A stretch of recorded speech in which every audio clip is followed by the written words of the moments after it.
Good evening. Thank you for joining us one more time here this evening. This is our fifth installment of When Fathers Hide Their Sins, They Lose Their Sons.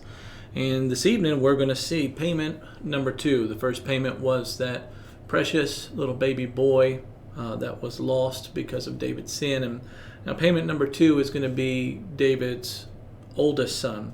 Just a little recap this evening as we if you're just joining us, we started in 2 Samuel, I should say, chapter 11, and we looked at David's great sin.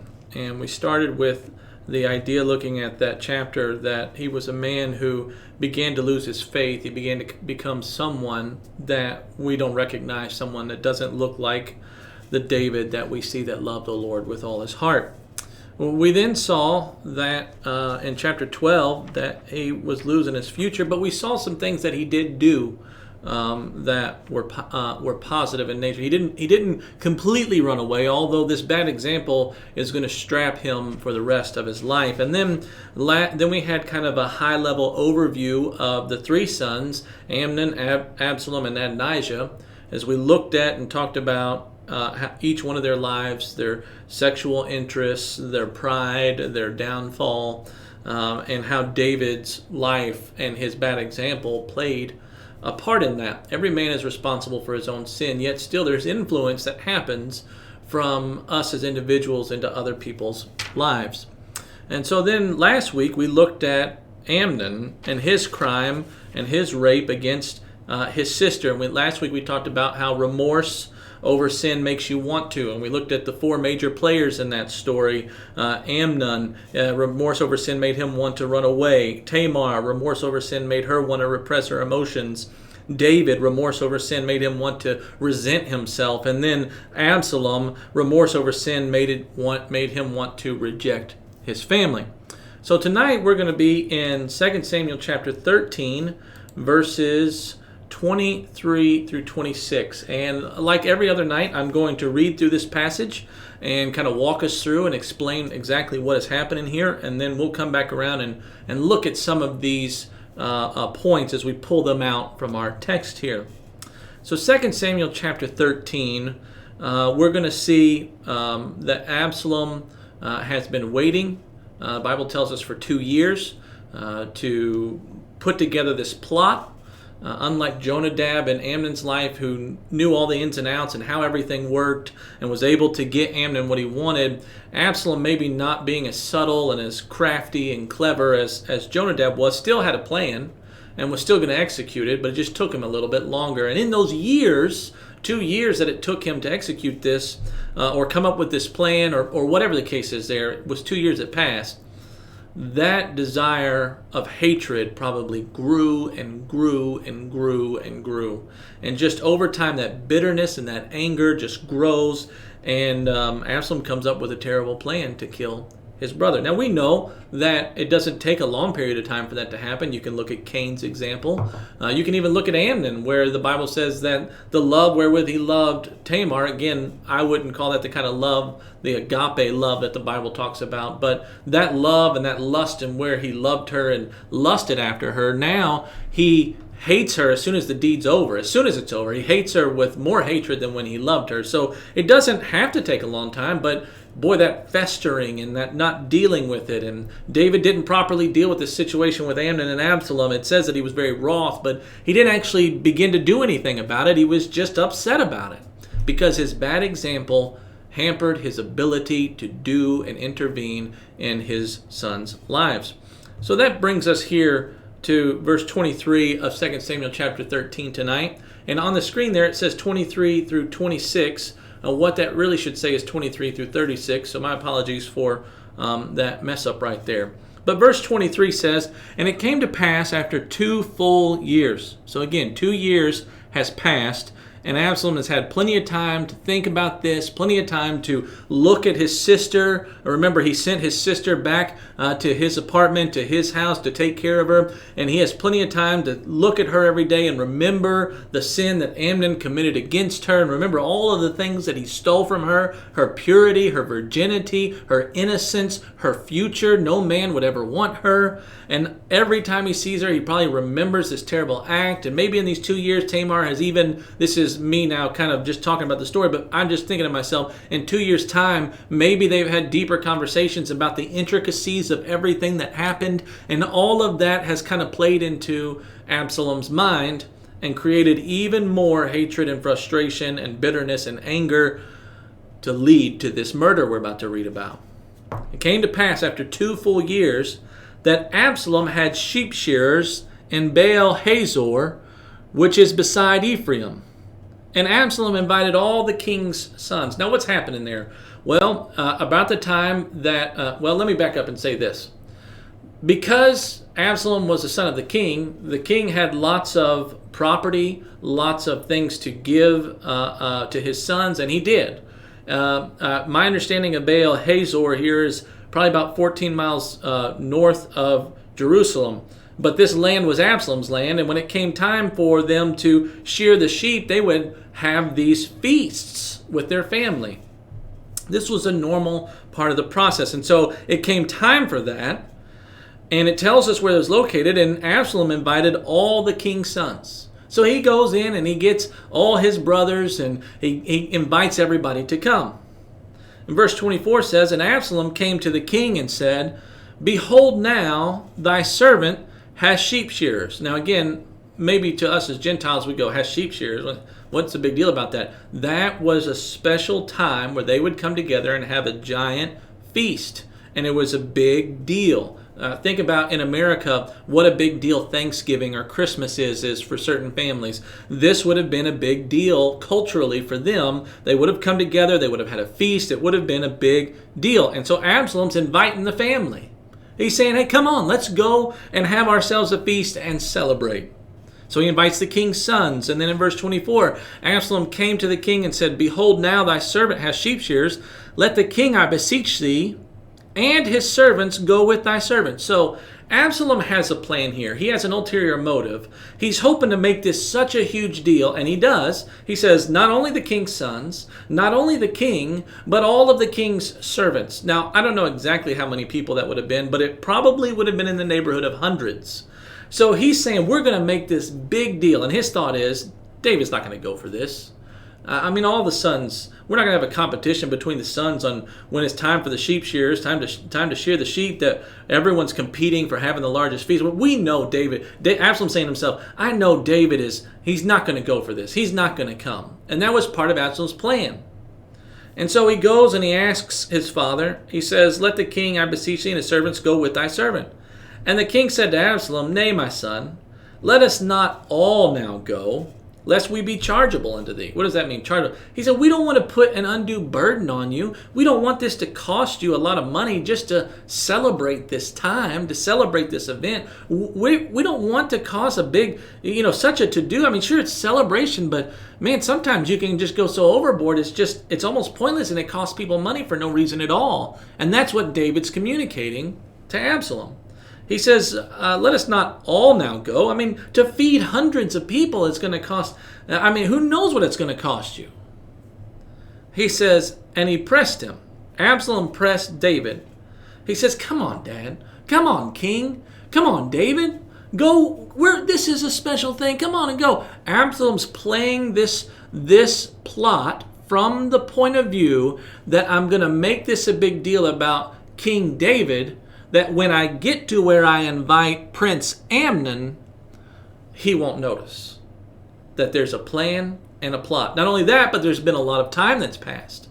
So he's not going to put all that together. So this is all going into his plan. David says, no, I can't do that. And Absalom pushes it even harder. He goes, come on, we want you to be there. Come and go. Howbeit, it says at the end of verse 25, howbeit he would not go, but blessed him. David said, listen, Absalom, we can't all go down here. We're not going to cause you to create this giant feast to feed hundreds of people and cost you this immense amount of money. And we're all going to feel indebted to you because you're going to do all of this. We're not going to do that. That indebted feeling. This is kind of a rabbit trail, just side note. If we still have that today, if somebody comes and they ask Andrea and I if they go, hey, we'd like to take you guys out to eat. And I'm just like, man, that's a lot of money to feed our whole family. I just think if it's just me and you want to treat me, sure, that sounds great. Or just your wife and me, or your wife and you and my wife and me. Sure, that sounds great.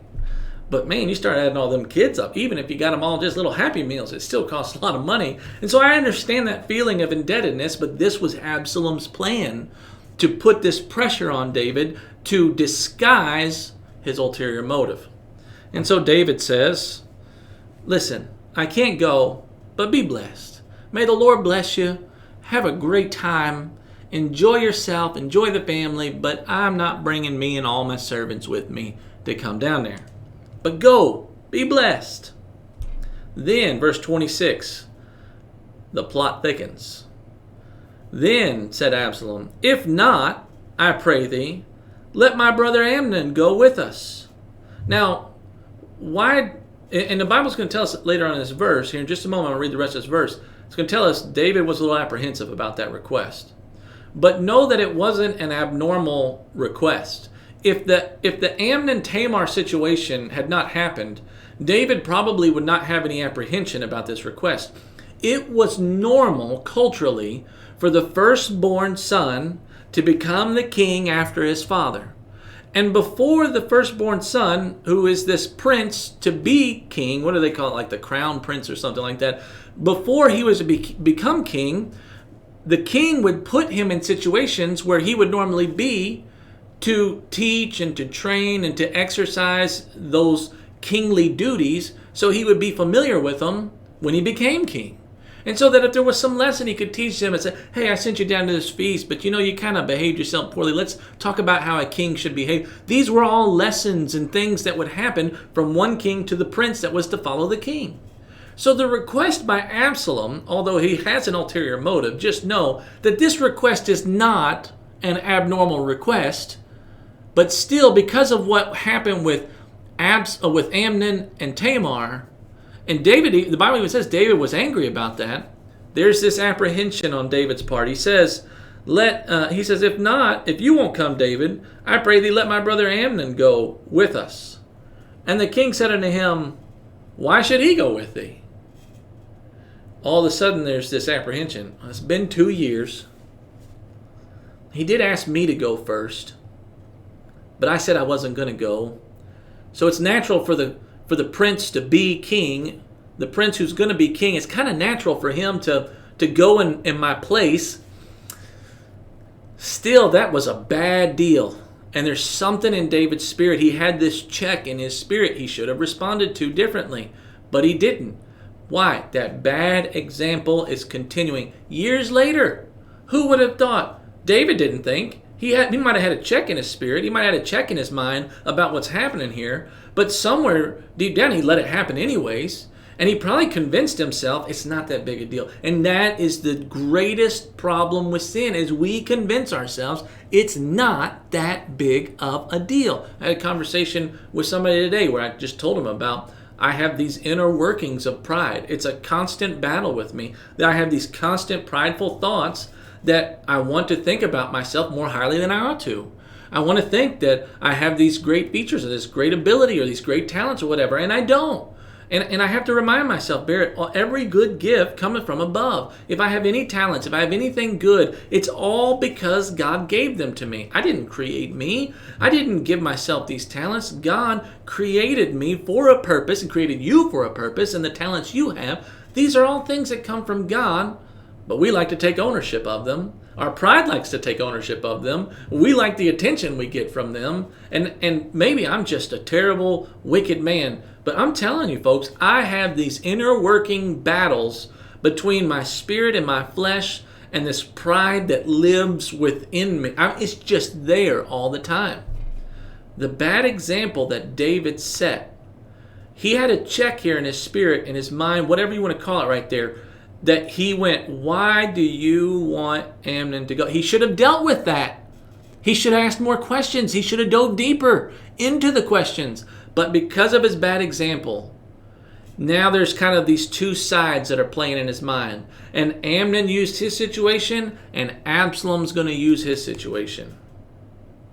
It says, David blessed him, and then Absalom asked if Amnon could go. And David says, why should he go with thee? But Absalom pressed him that he let Amnon and all the king's sons go with him. Oh, don't worry, Dad. It's not what you think it is. And not just Amnon. We need Amnon because he's the future king. He's the firstborn. He's going to be in charge one day. We need him to go for that reason. But we want all the king's sons to go. This is the cover under which he's going to accomplish what he wants. Remember the cover-up that Jonadab submitted to Amnon when Amnon couldn't get what he wanted? Now all of a sudden Absalom's learning how to do this cover-up. Where did these two boys learn the cover-up? Did they learn it from David, who sent by Uriah's own hand a letter that told Joab, kill Uriah, put him in the hottest part of the battle, withdraw from him, and let them fall upon him? David then went into cover-up mode the moment that Bathsheba said, I'm pregnant. He brought Uriah home, tried all these things, eventually murdered him by the hand of somebody else. Where did these boys learn this cover-up process? By now, it's probably not just the inner workings of the family that know everything that happened with Bathsheba and David. Now, it's probably everybody in the palace knows. And David's bad example keeps him from doing anything because he's going to think to himself, well, if I did that, how can I tell somebody else not to? Our conscience, it messes with us. When we're not living holy, righteous lives submitted unto the Lord, I'm not talking about being perfect. None of us are perfect. I'm not talking about sinless perfection. I'm talking about a clear conscience. I want to love the Lord. Sin presents itself. Am I a fallen creature? Do I sin every day? Absolutely. But it's not my desire to go seek it out and figure out how to get away with it. So here, Absalom finally convinces David. Verse 27, but Absalom pressed him. He continued to press David, that he let Amnon and all the king's sons go with him.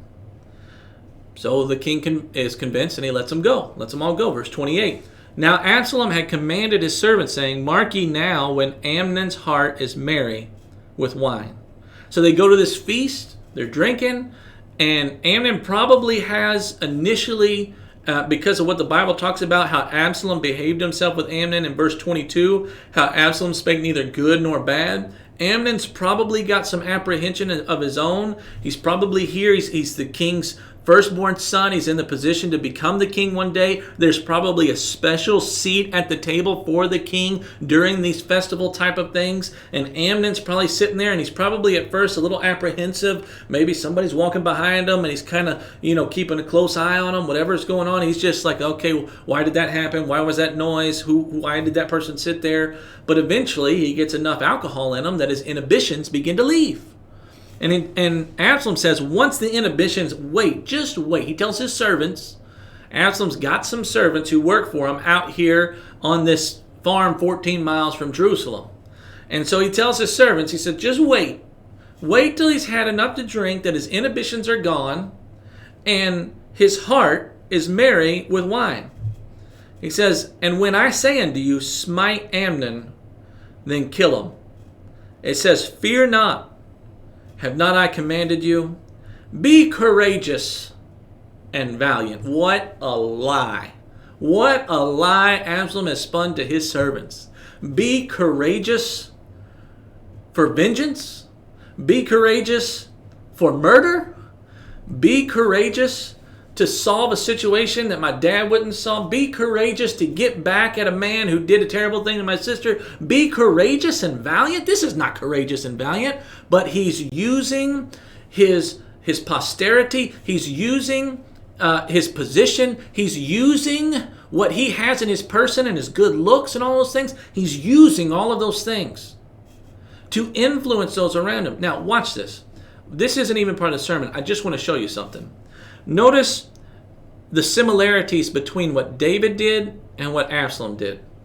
David did not kill Uriah physically. He wasn't the one that pulled the sword or slew him. But we know David's intention was to kill him. And if you read this story here, Absalom's not the one who killed Amnon. It wasn't by his hand. It was by the hand of the servants. Absalom's probably somewhere off in a corner or in a dark place or somewhere else. He's repeating the same behavior patterns. David ordered the killing of Uriah. Absalom ordered the killing of Amnon. Not only that, but you remember when David tried to get Uriah to go down to Bathsheba, what did David do? He got Uriah drunk. What happens here in this situation? Absalom gets his brother drunk. He says, wait till his heart is merry with wine. Where is Absalom learning these behavioral patterns? From probably all of the details that have come out inside the palace, inside the inner workings of the family. All the details have probably been spilled, and Absalom, maybe subliminally, maybe consciously, he's performing the same things that David did. So you have a hired hitman, you have alcohol involved. What about the food? Absalom used a giant feast here. And one of the things David tried to do with Uriah is he sent, the Bible says, a mess of meat down with Uriah to his house. It was to follow him out. It was from the king's house. It was the best food that you could find in Jerusalem. It maybe wasn't an organized feast, but he was using another person to commit the murder. He was using alcohol. He was using a feast. He was using the same things his father used. What about the very fact that David had to call Uriah back from the battlefield? He requested Uriah to come back. Well, what happened here with Absalom? Absalom goes under the guise of inviting his father, but soon, what Absalom did was the same thing David did. He requests Amnon's presence. And listen, I could go on and on and on. I don't want to waste a lot of time. What I'm trying to show you, those are just 4 things. I've got about 15 that they performed the same things, maybe a different way, maybe the context a little bit different, but they were asking the same questions. They were doing the same things, like father, like son. And so Absalom tells his men, here's just another one. It's just right here in the verse. It's just sticking out to me in my mind, so I'm going to say it. Absalom tells his men, fear not. Be courageous and valiant when you murder him. What did David do when he sent that letter to Uriah? He said, listen, don't let this thing displease you. Don't worry about it. Don't have any fear over it. People die in battle. Absalom's doing the same thing. He's trying to convince with his words and his ability to have relationships and the way he can sway people with his good looks. So it says in verse 29, the servants of Absalom did unto Amnon as Absalom had commanded. So the king's sons are all sitting there, and all of a sudden the servants of Absalom come upon Amnon and kill him. And it says, then all the king's sons arose, and every man got him upon his mule and fled. They probably thought to themselves, Absalom's trying to take the throne, and he's going to be the only one left after his servants are all done with us. Maybe the other brothers have sat there, and their hearts are merry with wine as well. I can't imagine that Amnon's the only one sitting there drinking wine. So here I am reading this now, thousands of years later, and I'm thinking to myself, the sons are probably sitting there, and all of a sudden they hear Amnon screaming out, getting stabbed or murdered somehow, and all of a sudden they go, man, we're going to be next. So they're in this drunken stupor, trying to get up, get on their mules, and take off as fast as they can. In verse 30 it says, and it came to pass while they were in the way that tidings came to David. Tidings being just information. The story has come to David, saying, Absalom has slain all the king's sons, and there is not one of them left. Now, that's not what really happened, but that's the initial story David got. And this is what happens with gossip, is it's like a game of telephone. You start out when, they did this game when I was a kid where you all sit in a circle and they tell someone, some secret, my grandma likes cookies. And then you get to the end and the last person is supposed to announce what the secret is, and they stand up and say, my grandma killed her sister Cookie. And you're like, where did that come from? It's just what happens with gossip. There's always a little bit different story that's told from one person to the next. There's a reason why in a court of law, they call them eyewitnesses. And witnesses who get second-hand or third-hand knowledge don't hold up in a court of law because they want those eyewitnesses. They want to hold somebody accountable that they can't back out and go, well, that's what I heard, so who knows if it's true or not. But this is the problem with gossip. It tells a story that's not, even if it's partially true. And this story was somewhat true in the fact that one of the king's sons had been killed, but not all of them. Verse 31 says, then the king arose and tore his garments. He's upset. Right now he's thinking to himself, all my sons are dead? All of my sons are gone? And his heart is in turmoil, and his heart is devastated. And he says, the king rose, tore his garments, and lay on the earth, and all his servants stood by with their clothes rent. So not only David, but all of his servants now, they rend all their clothes. Verse 32, a very interesting character enters into the scene. a man by the name of Jonadab. The same man who was whispering in Amnon's ear exactly how to go about the sin of raping his sister. Verse 32 says, And Jonadab, the son of Shimei, David's brother, answered and said, Let not my lord suppose that they have slain all the young men, the king's sons. For Amnon only is dead. For by the appointment of Absalom, this had been determined from the day that he forced his sister Tamar. Now, let me just tell you something I don't know. Okay, I don't know. Jonadab is not just Amnon's friend, but Jonadab is also Amnon's cousin. He would have been Absalom's cousin. Maybe, possibly, he was there. I tend to think that he wasn't there.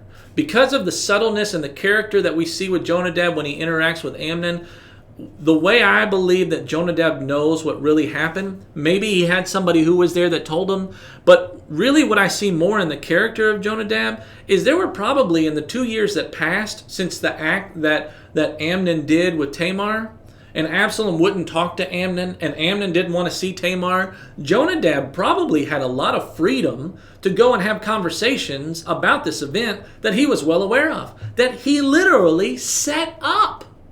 And he probably had Absalom's heart telling him, yeah, just wait till I get a chance. And he maybe had even designed the plan to happen years in advance. The 2 years in advance, he may say, well, I may have to wait 2 years or whatever. But whatever the case is, Jonadab knows exactly what happened. How he knows, I don't know. I tend to personally think there was some conversation between Absalom and Jonadab knew what Absalom was planning. But I can't prove that. I don't really know that for a fact. But it makes sense to me. If you figure it out, let me know, because I'd be really interested to know how he knew. But nevertheless, Jonadab shows up and tells David, listen, not all your sons are dead. I mean, just imagine the conversation. Hey, it's okay. Only one of your sons is dead.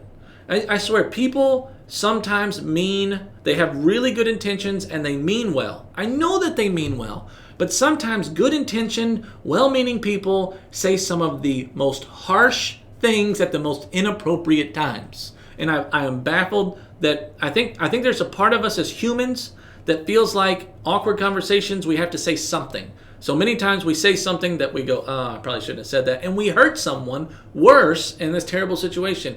Just a side note here for a second. You do not have to say and solve everybody's problems and say anything. You don't have to. You don't have to. Jonadab here comes in and he goes, hey, David, listen. I know, it's bad. But it's not as bad as you think. Not all your sons are dead. Just your firstborn. Just Amnon. It says in verse 32, at the end of verse 32, it says, Amnon's telling David, for by the appointment of Absalom, this had been determined from the day that he forced his sister Tamar. Again, an indication that Jonadab had some insight from personal conversations that he and Absalom had.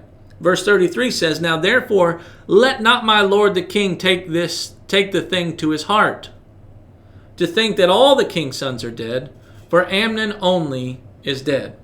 Verse 34 says, But Absalom fled. Absalom's going to run away. We won't see this till next week, but he's going to run to mama's side of the family. It says, But Absalom fled, and the young man that kept the watch lifted up his eyes and looked, and behold, there came much people by the way of the hillside behind him.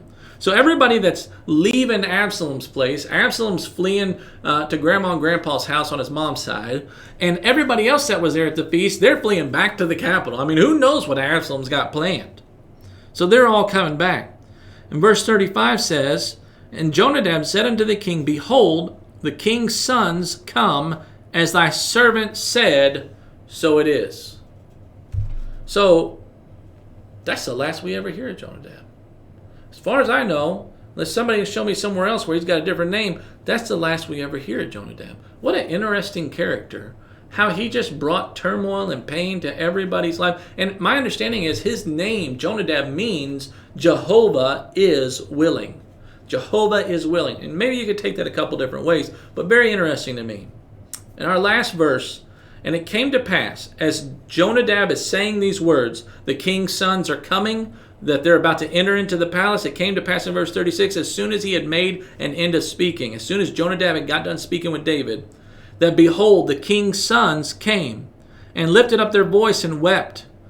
And the king also and all his servants wept very sore.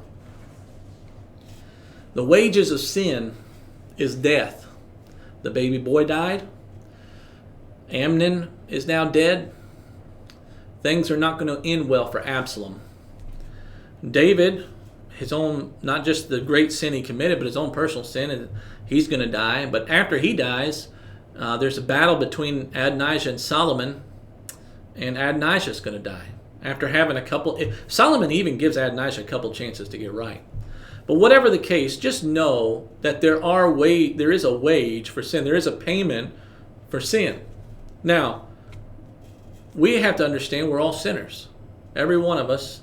I'm going to get myself in trouble here. Theologically, you can start to assign certain terms and think that I'm in some certain camp or whatever. I can't do anything about that. But whether you call it original sin, and I understand the whole meaning of that term and all, or the inheritance of sin, or sin nature, there was a nature that was passed from Adam to Cain, and to Abel even, and to Seth, and it just goes on down the line. I have a sin nature within me. And I could get into the whole theological concept and construct of, are you accountable to sin, where Romans chapter 7 talks about that had commandment not come, sin revived because I understood the commandment. I could get into all of that, but I won't. Just know that there is a payment for sin, and there is a picture of that payment here. When David said to Nathan the prophet, whoever this man that stole that little ewe lamb is, he is going to repay fourfold. He's going to repay fourfold. David was enacting the law. That was a legal requirement given to the people of Israel. And when David said that, being just, naive is not the right word, but just being just judgmental and harsh with somebody else, but not with his own sin, now all of a sudden, when Nathan looks at him and goes, you're the man, it's almost like what the Lord talked about there in Matthew chapter 7. He said, the judgment that you judge with will be the judgment you're judged with. And the measure that you meet to somebody else will be how you're measured. And there's these 4 boys that die, and there's an immense pain. It's not like the payment for sin is having a terrible argument with somebody and then the argument's over and it's gone. That's not how this works. Sin is when great, and again, we're not talking about being human and failing and sin. We're talking about a willful desire to cover up, to continue to pursue sin, and it's found out, and now you're this terrible example, and you violated the minds of all of those who thought that they knew who you were. They thought they knew you, but now they're like, well, if that person can do that, how can I trust anybody? You see, that type of mentality, it leads to people blaspheming the name of the Lord. That's what Nathan told him he had done. And you can see other people in the Old Testament who had done the same thing, even in the New Testament with Ananias and Sapphira lying about how much money that they held back from the Holy Spirit. The wages of sin is death. But there's also these other payments that happen. It ruins our marriages. It ruins our families. It sometimes costs us our jobs. Sometimes it costs us having to change churches because we'll never get past what it is that we've done or said or whatever. The wages of sin, there are payments that have to be made. And here's what I want you to see. 3 things, even after 2 years, and we're going to see as we continue to walk through these chapters, we got a long way to go to get to 2 Kings chapter 2. But as we continue to walk through these chapters, what you're going to see is there's just this continual payment, one bad thing right after the other. Now, sometimes things happen, right? Sometimes it's our fault, and sometimes it's just life, okay? We know whether or not our marriage is in trouble because of our sin or somebody else's sin, or maybe both parties, or if there's just some things that need to get right there, okay? We know decisions we've made, and we know how powerful those decisions can be. And I've said this many, many times the past couple of weeks. I keep saying this to people when I have conversations with them. We act sometimes like we don't have decision-making power, like we don't have the ability to say no. And I will tell you, sometimes it's hard to say no. I get that part, but don't act like you don't have the final say-so on decision-making power. And the Bible even clearly tells us that God makes a way of escape. And then, if you were to correspond that with Hebrews chapter 2 and verse 3 or verse 4, how shall we escape if we neglect so great salvation? If we're neglecting yielding our members to the Spirit of God, the divine nature of God, then the flesh, of course, is going to win. Now, that decision still ultimately rests with us.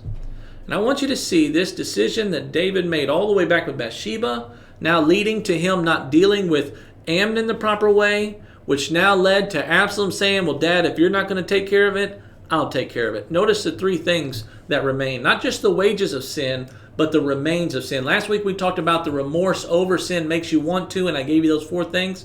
Now I want you to see the wages of sin. Here, we've got a payment, death. Absalom satisfied, well, he thought he satisfied himself. He thought getting back and taking vengeance was going to fix everything, but boy, was he way wrong, and things just continued to get worse and worse for both Absalom and David. Notice not just the wages of sin, but the remains of sin. The first thing I want you to see is the suspicion.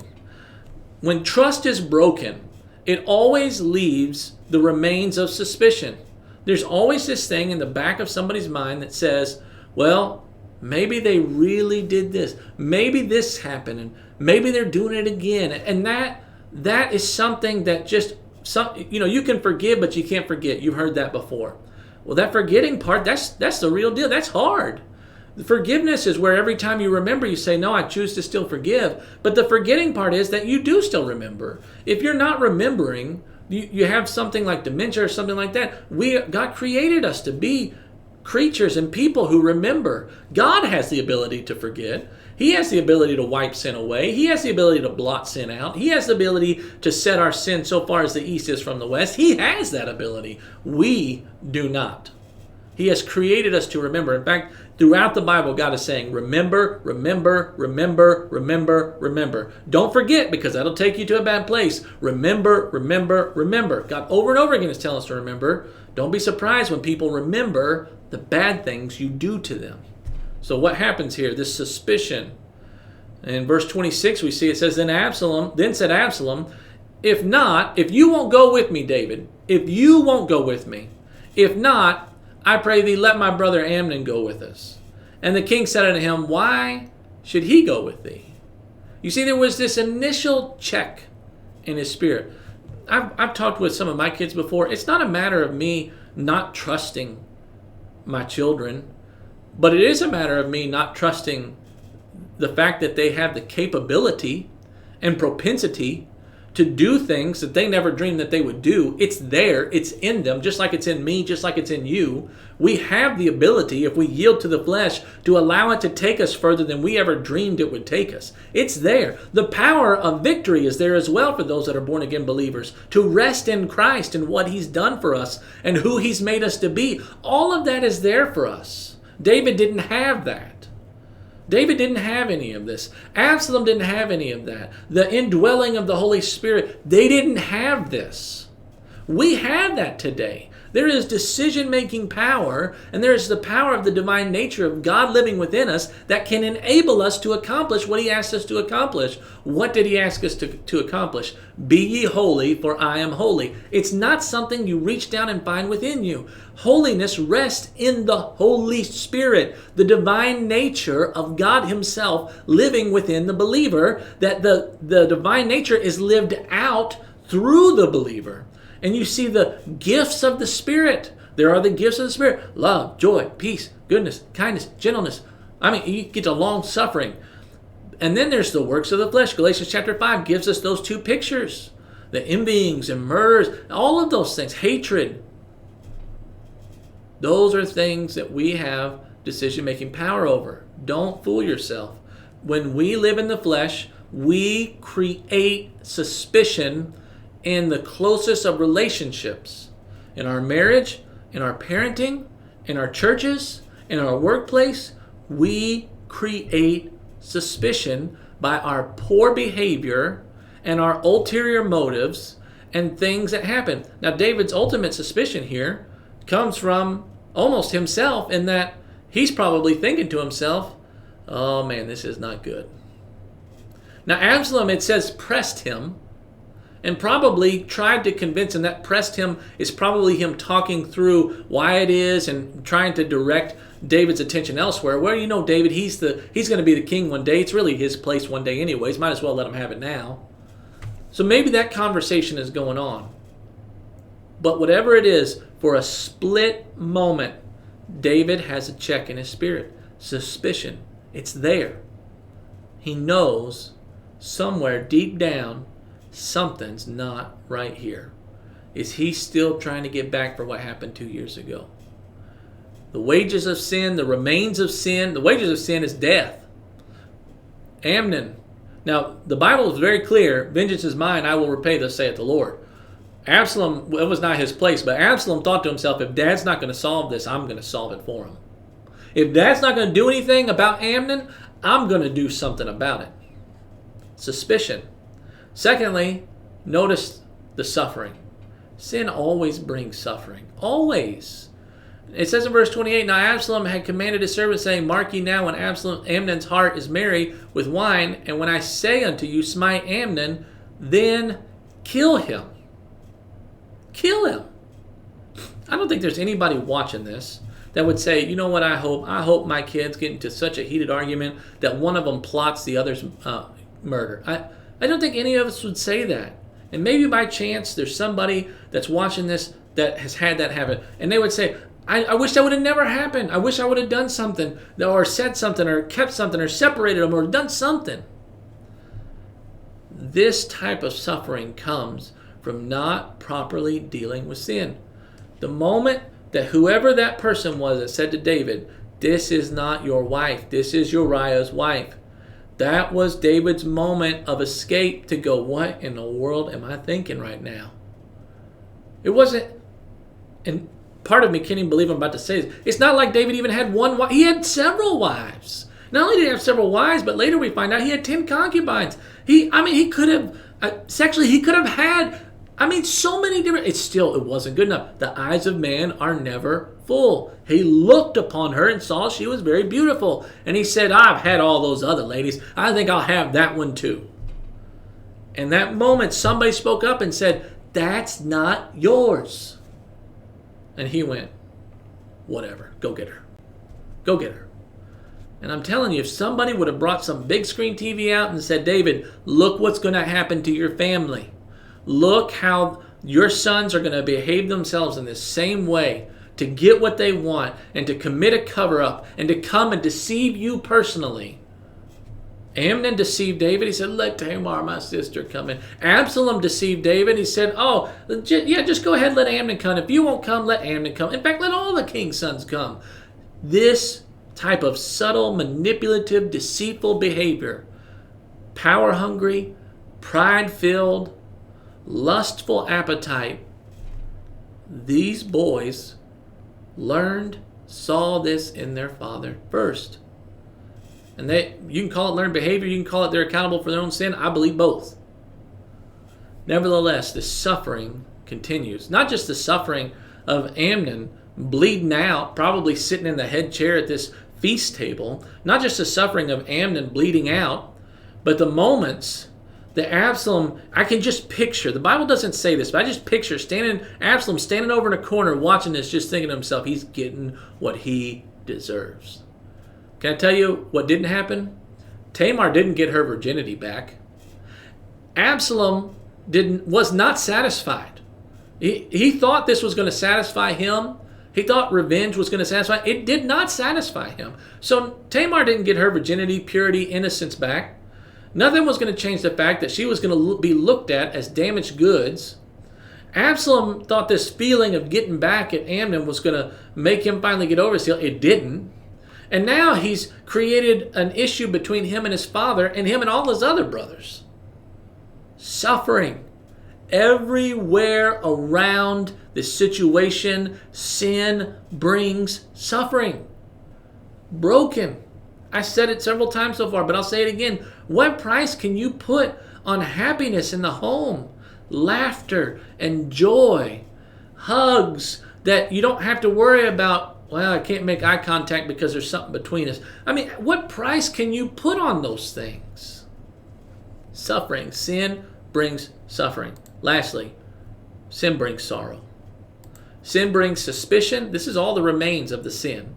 It brings suspicion, it brings suffering, and it brings sorrow. Notice it says in verse 36, And it came to pass, as soon as he, Jonadab, had made an end of speaking, that behold, the king's sons came and lifted up their voice and wept. And the king also and all his servants wept very sore.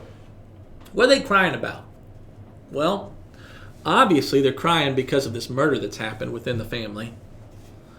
But even after Amnon's what he did to Tamar. This is a hard part for us to conceptualize. Even after that, that did not change the fact that Amnon was still David's son. It didn't change the fact that the king's sons were still his brother. It didn't change that. And I've said to my kids, and maybe you said to your kids, nothing you can ever do will ever change the fact that I love you or change the fact that you're mine. I didn't get to pick my kids, and they didn't get to pick their parents. I didn't get to pick my parents, and my parents didn't get to pick me. God made those decisions. God made those decisions. And there's some strong bond that happens from the youngest of ages between children and their parents, but also children and each other, other brothers and sisters. And they're all in turmoil. Why did Amnon do that? Why did Absalom do this?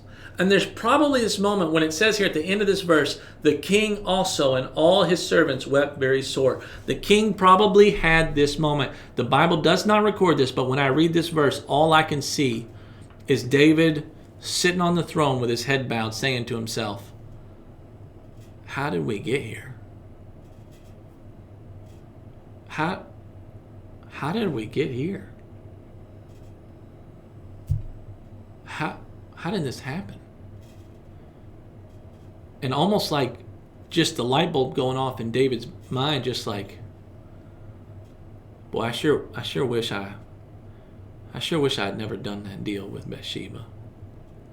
I sure wish that I'd have reconsidered and listened to whoever that guy was that says not my wife. I sure wish even after I did it, I'd have been honest with God and honest with my own heart and not killed a man who didn't deserve to be killed. I just wish that I wasn't here in this situation. Sin always brings suspicion. It always brings suffering. And it always brings sorrow. It may not be immediate. For Amnon and Tamar, David was very wroth. It was immediate. But 2 years went by. And David probably thought to himself, okay, we can start over. We'll start back at square one. We'll start over. We'll fix some of this. It'll get better. It'll get better. No. It doesn't get better. It gets worse. Again, this series is not a David bashing series. This series is a wake up and be honest with God before you find yourself in a situation and you're in this situation here and you go, I wish I could go back and undo what I did. He can't. He can't go back. The wages of sin is death. The remains of sin is suspicion and suffering and sorrow. And somebody smarter than me could probably come up with a whole lot more than that. When fathers hide their sins, they lose their son. Payment number 2. Absalom has run away to Grandma and Grandpa's house. And next week we're going to see what happens as Joab starts to get involved and David tries to figure out how to restore some things with Absalom. Folks, if there's anything you and I hear, and I think the greatest thing for me is I'm the one saying all these things, and I've got 7 kids at home, and I don't want this situation to happen with me, but just understanding and realization that it can happen to any of us. In a moment's notice, we let sin rule our lives, and we'll find ourselves doing things we never dreamed we'd do. When fathers hide their sins, they lose their sons. Well, I appreciate you tuning in if you're continuing to watch this. Again, if you got any questions, concerns, thoughts, rebukes, whatever right there, you can call down at church or you can reach me by email. I probably need to get the new website up there because it is live now, buildinggodlygenerations.org. So you can go on there, see our new website and all. Lord bless you. I hope you have a good night. Thank you so much, and I pray that these lessons would be heeded by myself and all of us. May God bless you.